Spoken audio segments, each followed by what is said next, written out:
YouTube family. I'm here to kind of tell you a little bit about what's been going on with me. First, let me apologize for my appearance and for the glare off my glasses. But I in my traveler's notebook, I kind of wrote down what happened the first day that, well, let me just tell you what I wrote down, okay? 9:22, I called 911 for myself. My O2, my oxygen level, was 80 when the EMTs arrived. That's really, really low. These days, normal is it's either 90, 93 or 95 and above.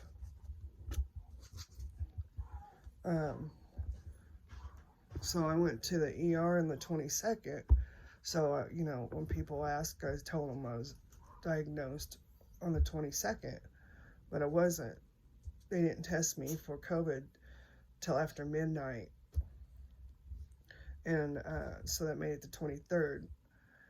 And prior to that, they were doing all kinds of blood work, x-rays, arterial sticks, which hurt. If you don't know what that is, that's where they stick you in the artery to get blood. And I had pneumonia. But this is post-COVID, the brain fog. Once I started getting some O2 in me, I started feeling a little better, as I had pneumonia at the same time.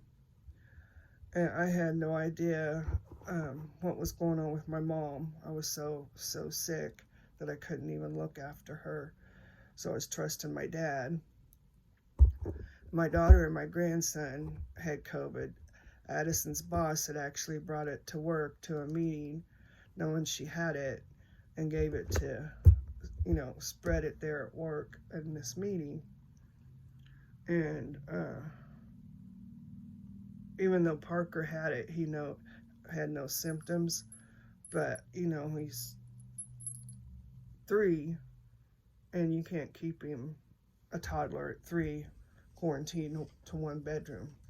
Well, since they've moved out to their own place, and she's doing great, her and Parker. So anyway, they sent me home with oxygen. That's all.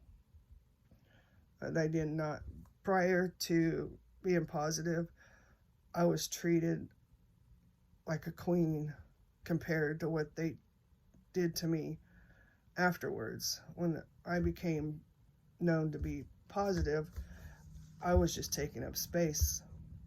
They gave me some oxygen and got me out of there. And so I came home that night. I don't know what time it was, but I was really, really scared because my air kept dropping down. And I went into a dark place. I was alone in the family room, still unable to see how my mother was. And my son had brought me home. He had to go back to work. He works 24/7. And see, just a minute. Okay, I made it through the night, and then the next day I was well enough to check on my mom, and I don't know why she was still alive, but praise the Lord. I had called the ambulance for her, and she had COVID, and they put her in the hospital. And they had told my brother in the ER, because he met my mom at the ER, that she probably wouldn't make it. or that she wasn't going to make it.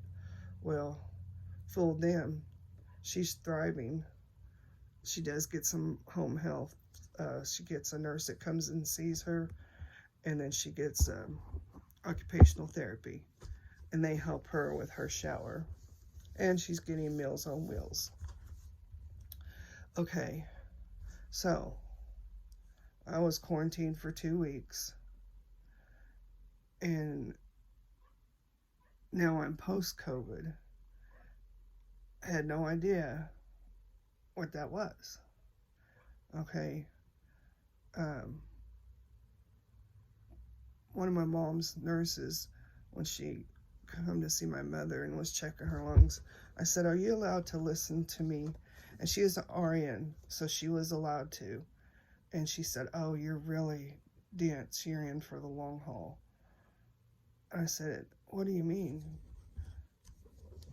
And she said, "You don't have pneumonia. I don't hear any crackling, but your lungs are really dense. It's where the lining of the, what are they called? The lungs are, I'm going to call inflamed." So I have this brain fog, and I went to a lung doctor, which was the nicest doctor I ever met in my life, Dr. Venter in Carthage, Missouri. He's part of Mercy. And I did a survey, and I said, "I don't know how you guys got him, but you sure are lucky." Because Mercy's not my favorite place. Anyway, let's get past that. So, what I found out when I went to see him, he asked me a lot of questions, and I understand that they have to ask a lot of questions because they are learning this stuff about post-COVID. Well, one of the tests they had done to me in the ER was to check my inflammation, my body inflammation, and my lungs. And they didn't even give me any medicine for pneumonia. I don't know why I said that. Anyway, my ankles swell and hurt. My wrist, this one's worse. They're not hurting right now, but they will swell and hurt. And my ankles and my wrist are bony, so when they swell, you can tell. I swell up a lot right in here. I've been getting bad headaches. And it's just my joints. You never know from hour to hour really what's going to happen. Like Saturday, I went out with Addison, and we went to Hobby Lobby and Target, and Parker was with his grandpa, Addison's biological father, and his wife. He really enjoys being with them, which makes me happy. Anyway, so we didn't have to rush, and I could, walk as slow as I needed to. And that was Saturday. Okay. Sunday, Monday, and Tuesday, I've been down. I get up and go to the bathroom and go check my mom, but see, I just slept correctly those 3 days. So when I back to the doctor's team, I'm so sorry, guys. The inflammation.